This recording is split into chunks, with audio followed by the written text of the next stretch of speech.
Hello বন্ধুরা, good morning. তোমরা সবাই কেমন আছো? আশা করছি ভালো আছো। আমি শুভ্রা ব্লগটা নতুন ব্লগ তোমাদের কাছে নিয়ে আসলাম।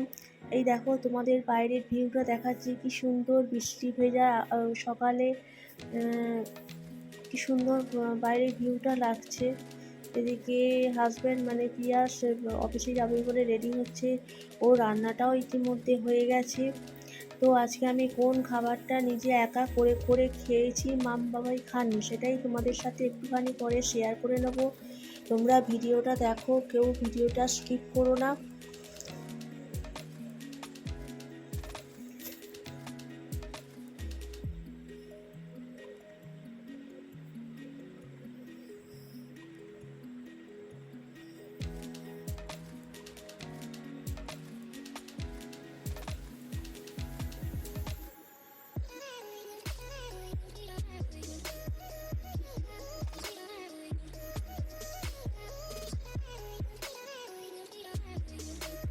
আমি কোন জিনিসটা বানিয়ে একা একা খেলাম আর মাম বাবাইকে দিইনি, সেটাই তোমাদের সাথে একটুখানি শেয়ার করব। তোমরা সবাই ভিডিওটা দেখো, কেউ স্কিপ করো না। আর যারা নতুন বন্ধু এই চ্যানেলে আসছো, তারা প্লিজ চ্যানেলটাকে সাবস্ক্রাইব করে দিয়ে বন্ধু হয়ে পাশে থেকো আর নোটিফিকেশানটা অল করে রেখো।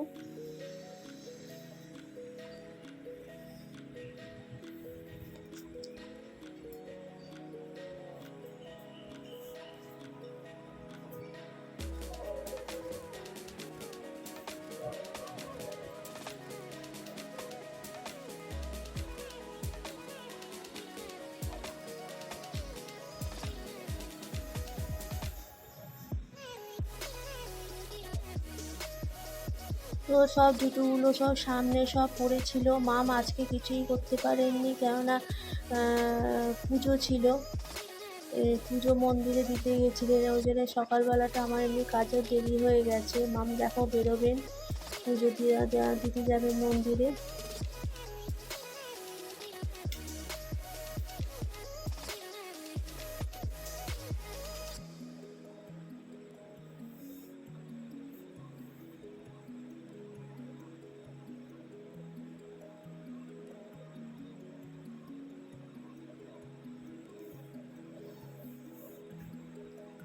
তো মামকে বললাম যে দেখো তুমি ঘরের পুজোটা আগে করে নাও, তারপরে মন্দির থেকে ঘুরে এসে, কেন মন্দির থেকে ঘুরে এসে ঘরের পুজো করতে অনেক সময় লাগবে।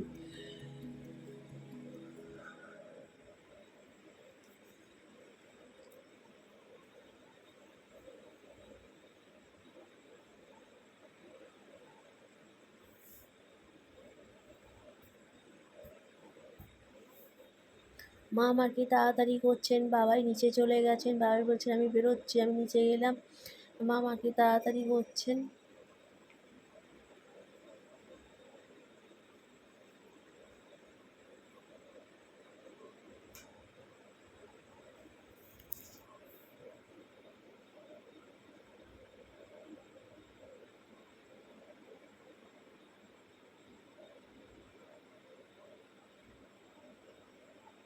দেখলে মামের পুজো হয়ে গেছে, মানে আমার শাশুড়ি মায়ের পুজো হয়ে গেছে। তো মন্দিরে একটু পুজো দিতে গেলেন, ততক্ষণ আমি দিকে কাজগুলো করে নিই। আজকে আমার অনেক দেরিও হয়ে গেছে। বিভিন্ন জায়গায় সব জামা কাপড় সব জমে আছে, খানিকটা বাইরে খানিকটা ভেতরে। দেখো দেখো বিভিন্ন জামা কাপড় সব মানে মানে জড়ো হয়ে আছে। কালকে রাত্রির থেকে একভাবে বৃষ্টি, তারপরে এই এত জামা কাপড় পরে আছে, এগুলো সব কাচতে হবে। এগুলো কেচে যে কোথায় মেলবো ঠিক করতেই পারছি না। উপরে দেখো, এই নিচে, ওপরে সব জামা কাপড়গুলো কাচতে হবে। আবার এখানে গতকালের সব কাচা, আমি বুঝতেই পারছি না যে কি করব। জামা কাপড় সব মেশিনে দিয়ে দিচ্ছি কাচতে, খালি মামের এই শাড়িটা কাচবো না, কেন এটা এটা দিয়ে না রং ওঠে। এই সব একসাথে দিলে মানে এই শাড়িটা দিয়ে রং ওঠে, সব জামা কাপড়ে লেগে যাবে। এটা কাচবো না, এটা মাম বলেছেন যে আমি নিজে ধুয়ে নেবো হাতে। এবার আমাদের ডগিটাকে দেখো না খেয়ে ঘুরে যাচ্ছে। মাম বেরিয়েছেন মন্দিরে একটু পুজো দিতে গেছে। জামাকাপড়গুলো সব এখানে ছিল, এখানে মেলে দিলাম। একটুখানি আকাশটা একটু চকচকে হয়েছে, ওই জন্য একটু মেলে দিলাম। আরে সব ভেজা, সব ভেজা। এবার কাঁচা হচ্ছে, কী করবো জানি না, সব ভেজা। এবার এই অল্প কয়েকটা যে আছে একটু লুচি করে নেবো, তারপরে ব্যাস। এই দেখো আমার জন্য আমি একটু লুচি ভেজে নেবো, তারপরে বাবাই মন্দিরে গেছেন, বাবাই এসে কি খাবেন, তারপর যেটা দেখো ভেজে নেবো। লুচিটা ভেজে নিয়ে আমারটা রেডি করে রেখে দিই। এবার 11টা বেজে গেছে, বাবাই এসে কি খাবেন জানি না, মুড়ি খাবেন না লুচি খাবেন কি জানি, দেখে নিই।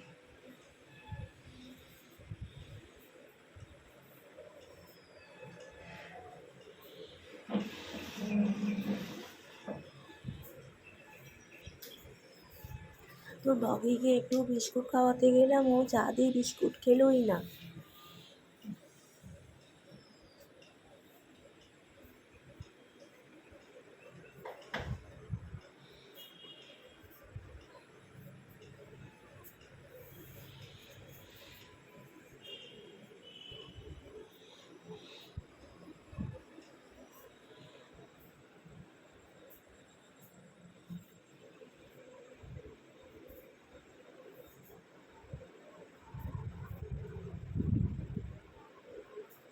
এই দেখো পেঁপে কাটা ছিল, আমি একটু আলু কেটে রাখলাম। মাম বলেছেন এসে পেঁপের তরকারিটা বসাবেন, ওই জন্য আমি একটু আলু কেটে রাখছি।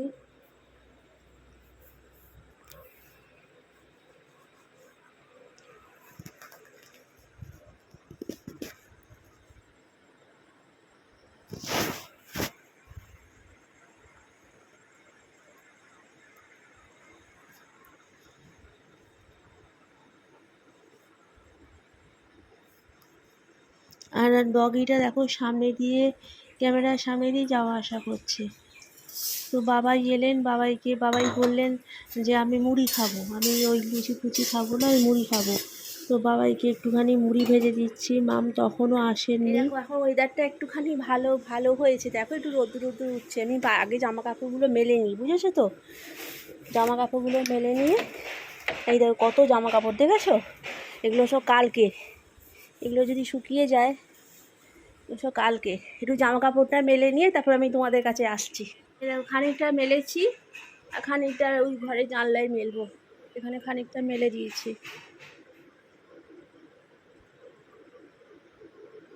এই দেখো এবারে মাম চলে এসেছেন আর কি।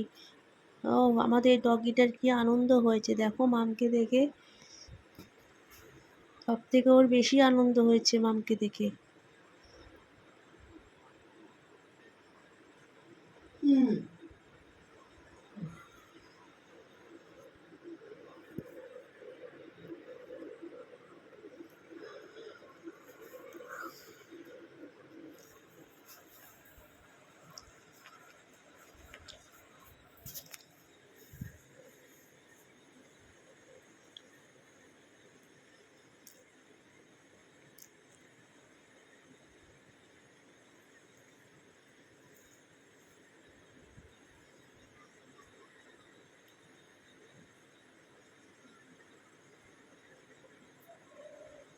তো মাম এসে আমার হাতে খানিকটা প্রসাদ ধরিয়ে দিয়েছেন, বাবাইয়ের হাতে ধরাচ্ছেন। আমি ওই প্রসাদ নিয়ে হাঁটতে হাঁটতে খাচ্ছি।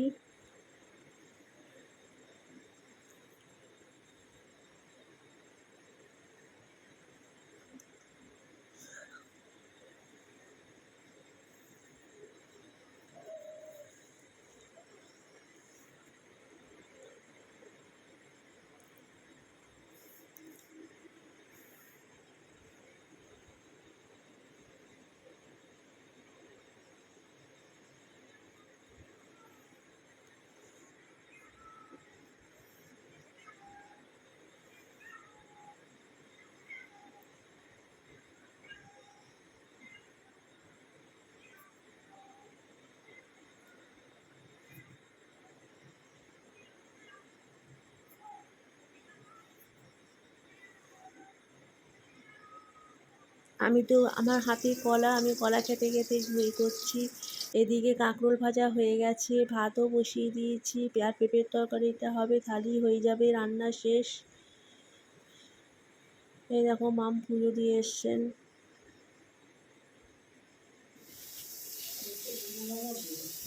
বাবাই বাজার থেকে দেখো কত বড় বড় আম এনেছেন।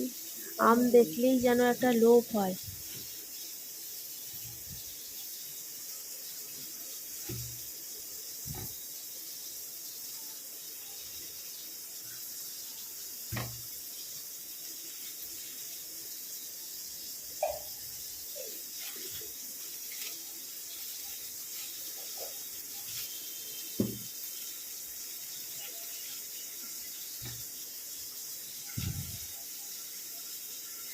আম আছে, পেয়ারা আছে, বড় বড় পেয়ারা আছে, অনেক কিছু আছে।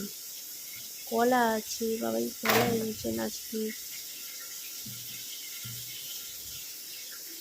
তো ব্লগটা আজকে এই পর্যন্ত, আবার নেক্সট ব্লগে তোমাদের সাথে দেখা হবে। তোমরা ভালো থেকো, সুস্থ থেকো।